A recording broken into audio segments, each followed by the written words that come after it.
গাইবান্ধা জেলা কারাগারে গতকালকে রাতে আরেকটা আওয়ামী লীগ নেতারে খুন করা হয়েছে, মানে তার হত্যা করা হয়েছে কারাগারের মধ্যে। তার নাম হলো তারিক।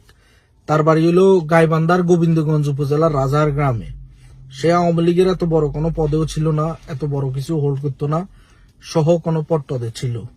তার পরিবারের ভাষ্য অনুযায়ী সে জামিনে পাইছে, তার মামলাগুলো যেগুলো ছিল তার জামিন পাইছে, বাট তারে আবার মিথ্যা মামলা দেখাই তারে আবার গ্রেপ্তার করা হয়েছে। পরিবারে আদালতের কাছে আর্জি জানাইছে যে তার তার ওয়াইফে আদালতের কাছে বলছে তার হাজবেন্ডের বুকের মধ্যে রিং পরানো আছে, তারে ডাক্তারে রিকমেন্ডেড করছে, তারে উন্নত চিকিৎসার জন্য ভালো চিকিৎসা করতে হইব।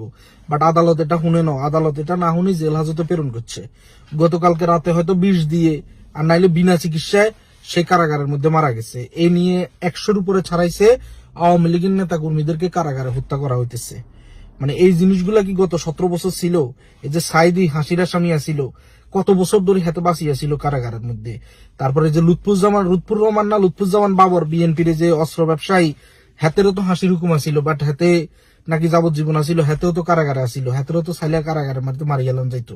এই 1.5 বছরে আওয়ামী লীগের 100-র উপরে নেতা কর্মীরা জেল হাজতে হত্যা করা হয়েছে ডক্টর ইউনূসের প্রশাসন। এরা কোনো বড় মাপিক নেতা না, বড় মাপিক নেতার বাইরে এরা তৃণমূলের নেতা কর্মী। এরা এই যে 5 আগস্ট, জুলাই, এই সেই এগুলোর মধ্যে কোনোভাবে জড়িত না।